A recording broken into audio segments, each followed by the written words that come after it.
Good morning, students. We have been doing the chapter Mother's Day, and yesterday we left the story, the drama, at the point when the personalities of both of the ladies, Mrs. Pearson and Mrs. Fitzgerald, had changed. Now, Mrs. Fitzgerald looks at herself and she is shocked to see herself in the body of Mrs. Fitzgerald. Thus, she screams with fright. Mrs. Pearson is a timid lady, so she shouts. Mrs. Fitzgerald, still in shock, now believes that it is possible that their bodies have actually changed. Very proudly, Mrs. Pearson affirms and thinks to herself that she was unsure if she still had the ability to do the magic. Still unclear about the idea, Mrs. Pearson, now in the body of Mrs. Fitzgerald, is worried that her family cannot see her in the body of Mrs. Fitzgerald.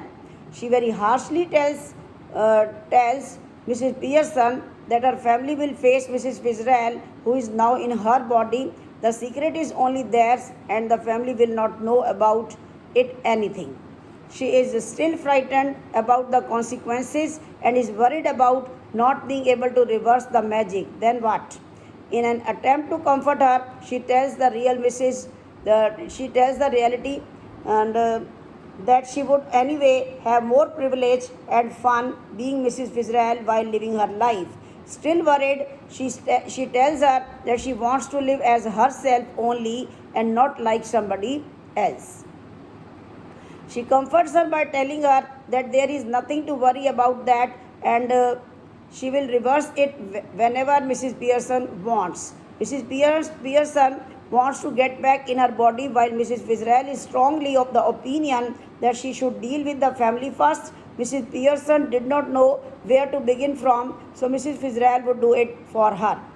She asks what she should do in the meantime. She instructs her to go to Mrs. Fitzgerald's house, which is vacant for now, and she could visit in a while to see the progress, but till then she is supposed to take pleasure in the process.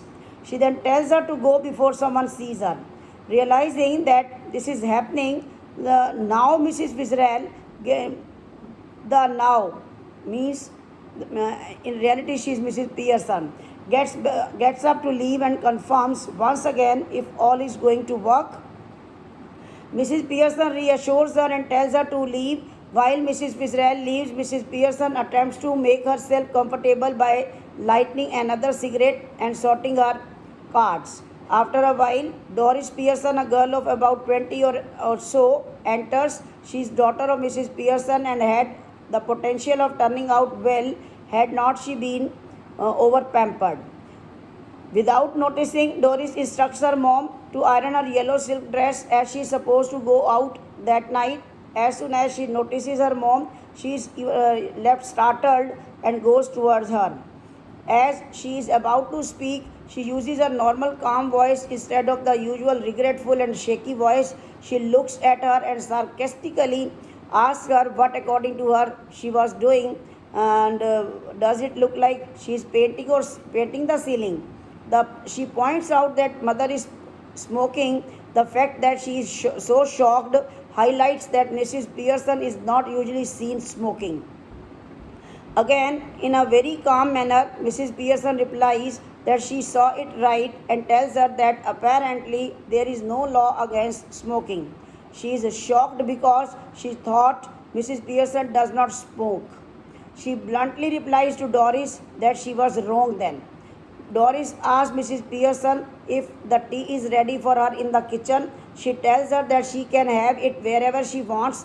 Annoyed, she asks Mrs. Pearson if Mrs. Pearson is indicating that tea is not ready. Mrs. Pearson replies that she has had all the tea she wanted and there is none ready for Doris. She then shares that she might go out for a meal at the Clarendon. Mrs. Pearson again tells her that she might go out for a meal and she is talking about herself only. And all these remarks made Doris very much shocked and again asked who would go out for a meal, and she confirmed herself about it. Doris senses that there is something wrong and asks Mrs. Pearson what is going on and what has happened with her. Thinking that is unfair to her, she exclaims that she is not being foolish. She thinks that it is hard to take that she has been working hard, and when she comes home tired, she cannot even expect a cup of tea. She then asks Mrs. Pearson if she heard the instructions about her yellow silk. Mrs. Pearson refuses to have heard anything about her dress. She asks Doris if she now likes being treated like how they have been treating Mrs. Pearson. Rudely, she tells Mrs. Pearson that she has no problem with it, and then she wants her yellow dress ironed so that she can wear it. Mrs. Pearson asks Doris what she means when she says she wants the dress ironed because the dress is not being to get ironed itself. Doris tells her that she wants Mrs. Pearson to do it like she always does. Mrs. Pearson refuses to iron her dress this time and tells her not to brag out about the long hours she works for because Mrs. Pearson herself works twice the hours as Doris and has never once complained in her life, nor has she been thanked for it. She does not even get paid. She then asks Doris where she is supposed to go that night. She replies that she is supposed to go out for dinner with Charlie Spence. She asks Doris on what occasion is she going out with Charlie. She gets further annoyed and tells her that Charlie has asked her out and she wants to go. She irritably asks Mrs. Pearson if she objects to that too. If yes, she might as well spit it out. Doris does not understand what has gotten into her mother as she has been acting weirdly. Mrs. Pearson asks her very seriously if she could find anyone better than Charlie Spence. She thinks he does not look that nice and is also not very intelligent. Half-witted he is. She tries to defend Charlie Spence. Mrs. Pearson brags that she would have done a better job at finding a good boy, someone who must have been better than Charlie Spence. Had she failed at doing so, she would have given up finding anyone, declaring that she is bad at it. Almost crying, she asks Mrs. Pearson to stop picking at her. Cyril, Mrs. Pearson's son, asks her if the tea is made as soon as he reaches home. Now it is time for Cyril. He will take on to task now. Mrs. Pearson tells him that the tea is not ready, which annoys him, and thus he moves towards the table, asking her the reason behind the tea being not made. And Mrs. Pearson tells him in a very relaxed way that she didn't bother making tea for him, Cyril, but out of concern asks if all is good with her. And being all chilled out, she conveys that she is feeling her best. On hearing the reply, he turns argumentative and asks her to explain. Mrs. Pearson says that tea is not ready just to break the monotony, the same routine. He tells her to stop resting and make tea for him in a commanding tone, and he tells her that he is in a hurry like usual.